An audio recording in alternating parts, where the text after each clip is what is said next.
Sa videong ito, pag-usapan natin kung ano yung pagkakaiba ng stock at kalkal pulley, ano ang epekto nito sa arangkada at top speed gamit ang magaan at mabigat na bola, may pagkakaiba din ba sa konsumo ng gasolina, at kung mas okay ba ito para sa ating mga motor. So bago ang lahat, ano nga ba ang kalkal pulley at ano yung pinagkaiba nito sa stock na pulley?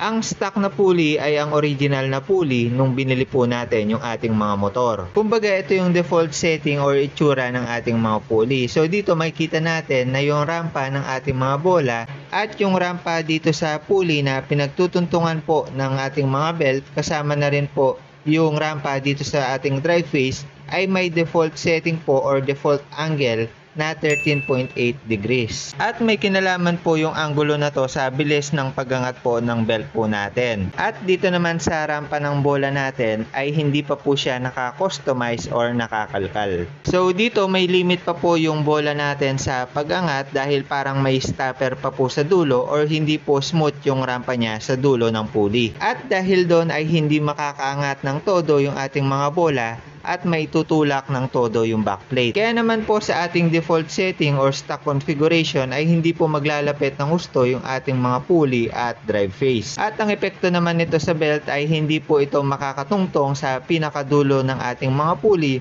or sa actual ay hindi po makakakuha ng mataas na top speed. Samantala, ang kalkal pulley ay tinatawag ding modified stock pulley dahil nanggaling din ito sa stock na pulley at binago lang yung configuration or yung mga rampa nito. Dito sa rampa ng bola sa kalkal pulley ay makikita nating sobrang taas at sobrang smooth na ng transition ng rampa niya kumpara po natin dito sa stock na pulley. Ang epekto naman po nito sa bola ay mas makakaangat ito ng husto at may tutulak ng todo yung ating mga backplate na magre-resulta para mas mapaglapit ang pulley at drive face na magiging dahilan para mas sumagad yung belt sa dulo ng pulley at magkaroon ng dulo o top speed yung ating mga motor. Bukod po doon, kasamang nakamodify or nakakalkal yung rampa ng drive face at pulley natin sa kalkal pulley set po natin. Kung sa stock pulley ay nakaanggulo po ito na 13.8 degrees, sa kalkal pulley naman ay nakaanggulo na po ito na 13.5 degrees. Mas matulis or mas aggressive kesa sa anggulo ng stock po natin. Kung titignan naman natin yung lapat at galaw ng belt dito sa ating mga pulley, dito po sa stock ay makikita nating lapat na lapat yung anggulo ng gilid ng belt dito sa rampa ng ating mga pulley at drive face. Samantala, dito naman sa kalkal pulley ay hindi lapat na lapat yung gilid ng belt sa rampa ng ating drive face at pulley dahil na rin na modify na yung mga rampa nito. Kaya naman dito ay gagamit po tayo ng magic washer para mapaglayo ng bahagya ang pulley at drive face at magkaroon ng space ang ating mga belt para sa adjustment. So para makita po natin kung may improvement talaga sa paggamit ng kalkal pulley ay gagamit po tayo ng 16 at 13 grams na flyball at ikukumpara po natin siya sa recent na testing natin gamit ang stock na pulley. Una na nating sinubukan ng 16 grams or stock flyball sa ating kalkal pulley at naglagay tayo ng 1mm na magic washer. First impression po tayo, tignan natin yung hatak, acceleration, damba, take off nitong kalkal pulley po natin. Ayan, tignan natin. Ayan, first impression po natin, lakas oh. Ang lakas. Actually kanina na feel ko na to, inulit ko na lang yung reaction ko. Ang lakas po niya, grabe. Ayan oh, ang bilis. Ang bilis, mararamdaman mo talaga yung bilis ng pag-angat ng belt tsaka nung acceleration niya. So far, ito na yung pinaka best na acceleration na nagustuhan ko dito sa motor natin. Honda Click 150 kalkal pulley with 1mm magic washer, starting from 0, arangkada plus top speed test. 3, 2, 1, go! Lakas! Bilis! 60! Ang bilis! Bilis ng atake, 80, 90,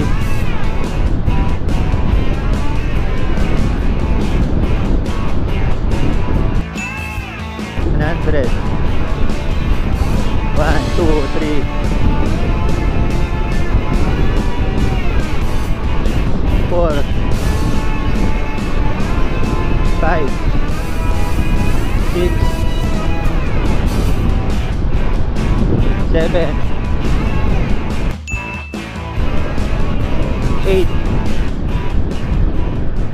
Pagkatapos ay tinanggal naman po natin ang magic washer. So ngayon tinanggal na muna natin yung magic washer kay Scarlett.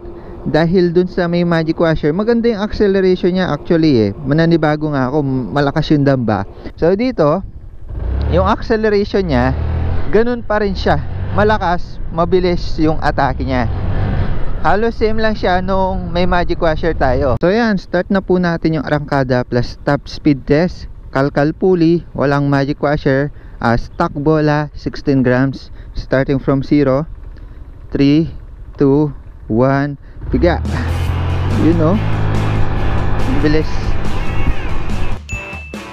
60,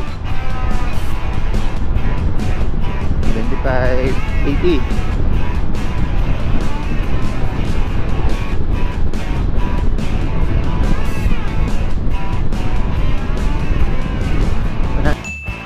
Red 3, 4, 6, 7, 8, 9,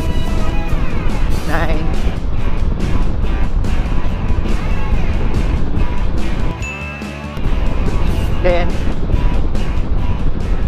Mula sa 16 grams or stock fly ball ay nagpalit tayo ng 13 grams or mas magaan na bola. At also naglagay po tayo ng 1mm na magic washer.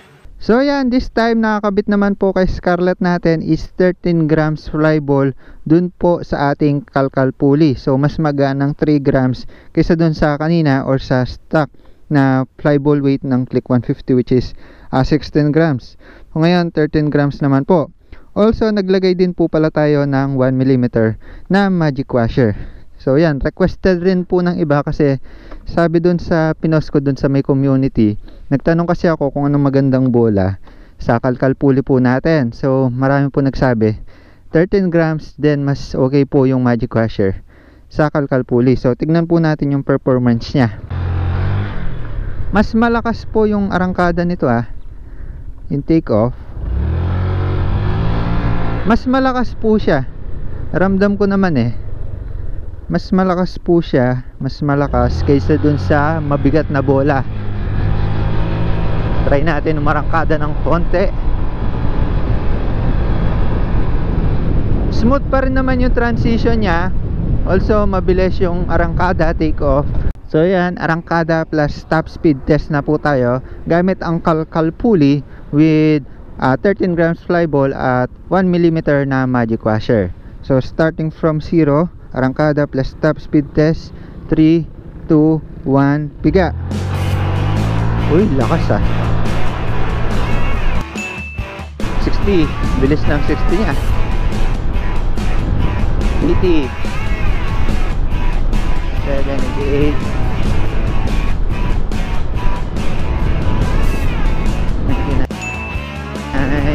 100, 1, 3, 3, 103, 104, 105, 106, 7,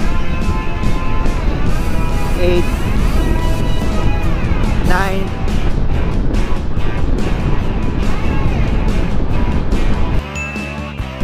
10. Bumaba na, 110. Pagkatapos ay tinanggal naman natin ang magic washer. So this time tinanggal na po natin yung magic washer po natin. At ganun pa rin yung setup natin, kalkal pulley at 13 grams na fly ball. So first impression natin dito, kung ikukumpara natin sa may magic washer, sa arangkada po at saka sa take off, actually halos same lang naman parang same lang naman din yung experience natin. Ganun pa rin kalakas halos. So yan, arangkada plus top speed na po tayo. Kalkal pulley with 13 grams fly ball at wala pong magic washer. Starting from 0, 3, 2, 1, piga. Uy, lakas. 60. Bilis mag 60 magaan na bola.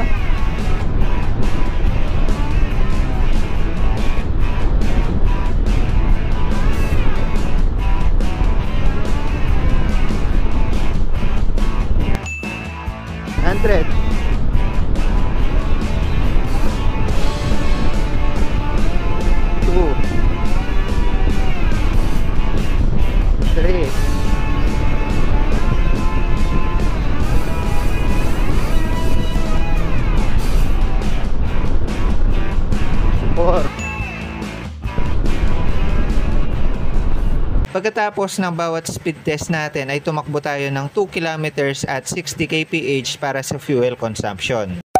Para mapagkumpara, ito muna yung resulta nung gamit pa natin yung stock na pulley po natin. Dito ang may pinakamagandang performance sa 0 to 60 ay ang 16 grams with magic washer. Sa top speed ay ang 16 grams na walang magic washer. At sa fuel consumption, ang pinakamatipid ay ang 16 grams with magic washer.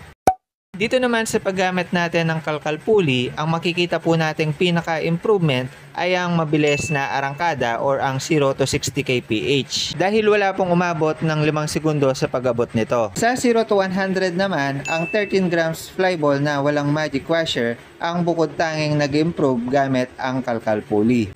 Sa top speed naman ay masasabi nating nagkaroon ng improvement gamit ang kalkal pulley dahil nagkaroon ng dulo ang halos lahat ng experiment po natin. Sa konsumo naman ng gasolina, masasabi nating mas magastos lang ng bahagya ang paggamit natin ng kalkal pulley kaysa sa stock pulley. So for conclusion, yung experience natin sa paggamit po ng kalkal pulley is medyo nakakapanibago kumpara sa stock. Pero mas nakita po natin yung tulin ng acceleration niya nung magaan na bola na po yung ginamit po natin.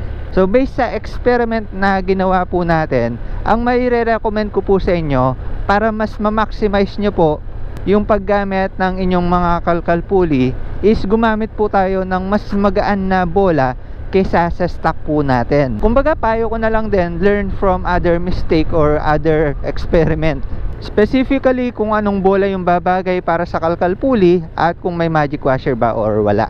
Sa top speed po kasi is may ibubuga yung magaan na bola po natin at kaya po niyang pumantay sa may mabigat na bola gamit po yung kalkal pulley po natin At sa konsumo naman po ng gasolina ay masasabi po natin hindi naman ganon ka layo yung naging diferensya po natin at masasabi pa rin po nating tipid pa rin po sa gasolina yung paggamit po natin ng kalkal pulley.